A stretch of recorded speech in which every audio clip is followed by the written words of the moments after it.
আমি দীর্ঘদিন পর্যন্ত গবেষণা করে দেখলাম এই শিরকের জন্ম হয়েছে বিদআতের মাধ্যমেই।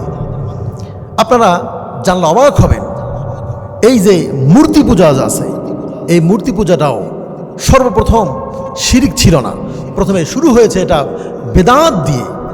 আল্লাহ তাআলা কোরআনুল কারীমে বলে দিয়েছেন, আপনারা তাফসীর ইবনে কাসির খুঁজলে পাবেন, হযরত নূহ আলাইহিস সালাতু ওয়াস সালাম যখন পৃথিবীতে আগমন করলেন, সমস্ত লোকদেরকে দাওয়াত দিলেন। হযরত নূহ আলাইহিস সালাতু ওয়াস সালাম সমস্ত মানুষদেরকে ডাক দিয়ে বলেন, হে আমার উম্মতেরা, হে আমার কওমের লোকেরা, তোমরা সকলেই আমার সঙ্গে বলো লা ইলাহা ইল্লাল্লাহ। নূহ আলাইহিস সালাতু ওয়াস সালাম একত্ববাদের দাওয়াত দিলেন। এই একত্ববাদের দাওয়াত সব নবী রাসূলগণের ছিল। সমস্ত নবীরা এসে দাওয়াত দিতেন, সমস্ত রাসূলগণ এসে আল্লাহ তাআলার একত্ববাদের দাওয়াত দিতেন। হযরত আদম আলাইহিস সালাতু ওয়াস সালাম যেমন বলেছিলেন লা ইলাহা ইল্লাল্লাহ, আদম সফিউল্লাহ। হযরত নূহ আলাইহিস সালাতু ওয়াস সালাম ডাক দিয়ে বলে, সকলেই বলো লা ইলাহা ইল্লাল্লাহ, নূহ নাজিউল্লাহ। তোমরা সকলেই আমার সঙ্গে বলো আল্লাহ তাআলা ছাড়া কোনো মাবুদ নেই। এভাবে হযরত মূসা আলাইহিস সালাতু ওয়াস সালামের দাওয়াত ছিল লা ইলাহা ইল্লাল্লাহ মূসা কালিমুল্লাহ। এভাবে হযরত ঈসা আলাইহিস সালাতু ওয়াস সালাম বলতেন লা ইলাহা ইল্লাল্লাহ ঈসা রূহুল্লাহ। এভাবে আমাদের নবী মুহাম্মদ সাল্লাল্লাহু আলাইহি সাল্লাম বলতেন লা ইলাহা ইল্লাল্লাহ মুহাম্মাদুর রাসূলুল্লাহ। এভাবে নূহ আলাইহিস সালাতু ওয়াস সালাম তার কওমের লোকদেরকে দাওয়াত দিতে লাগলেন।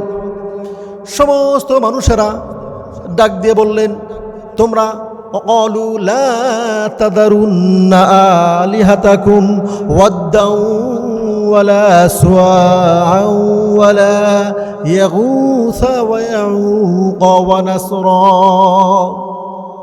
তোমরা কেউ এই নূহের কথা শুনবা না। নূহের কথা শুনে আমাদের সমস্ত আলিহাদেরকে তোমরা বর্জন করবা না।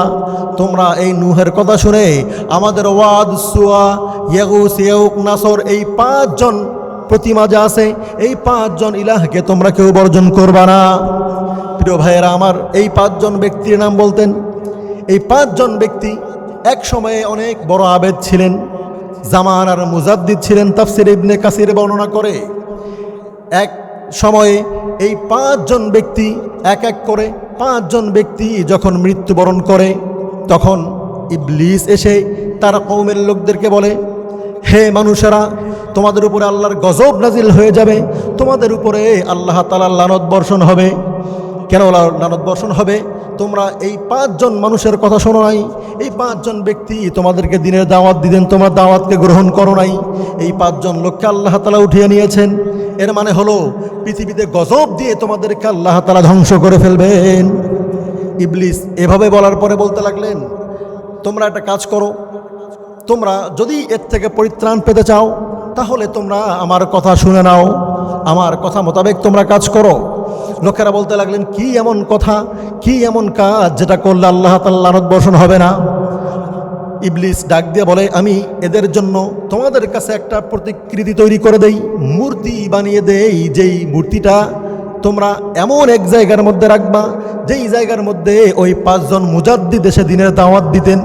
ওই জায়গার মধ্যে রেখে তোমরা এই মুজাদ্দিদদের কথা তোমরা আলোচনা পর্যালোচনা করবা, তোমরা তাদের তালিম দিবা, আর তোমরা মনে করবা এই কথাগুলো ওই আলেম ব্যক্তিরা বলতেছেন। এখন লোকেরা ভাবতে লাগলেন, এই ইবলিস অনেক ভালো বুদ্ধি দিলেন আমাদেরকে, অনেক ভালো পরামর্শ দিয়ে দিলেন। কথা মোতাবেক তাকে বলা হলো, হে ইবলিস। ইবলিস আলেমের রূপ ধারণ করে এসেছে। ইবলিস আসছিল একজন বুজুর্গ লোকের রূপ ধারণ করে। তখন ইবলিসকে রাখ দিয়ে বলা হলো, হুজুর, আপনি আমাদের জন্য একটা প্রতিকৃতি তাদের তৈরি করে দেন। তাকে যখন প্রতিকৃতি তৈরি করে দেওয়া হলো, সমস্ত লোকেরা সেখানে এসে তাদের বিষয়ে আলোচনা করতে লাগলো। পরবর্তী প্রজন্ম এই মূর্তিগুলোর সামনে এসে তাজিম করতে লাগলেন। তার পরবর্তী প্রজন্ম এসে এই মূর্তিগুলোকে মাথা নত করতে লাগলেন। এই মূর্তিগুলোর সামনে এক প্রজন্ম এক পর্যায়ে এসে গিয়ে এই মূর্তিগুলোকে সমস্ত মানুষেরা প্রত্যেক বাড়িতে বাড়িতে মূর্তিগুলোকে তৈরি করে দিলেন এবং এই মূর্তিগুলোর কাছে তারা চাওয়া শুরু করে দিলেন। এই মূর্তিগুলোকে তারা আলিহা, তারা ইলাহ রূপে গ্রহণ করে নিলেন। এই ইলাহ রূপে গ্রহণ করার মাধ্যমেই তারা ধ্বংস হয়ে গেল, তারা শিরকের মধ্যে পতিত হয়ে গেল। অথচ প্রথমে যখন শুরু করেছে তারা ভেবেছিল এর মাধ্যমে আমরা ভালো কিছু অর্জন করব, এটা ছিল বেদাত। আর শেষ পর্যায়ে গিয়ে পৌঁছায় গেল তারা শিরকের মধ্যে পৌঁছায় গেল।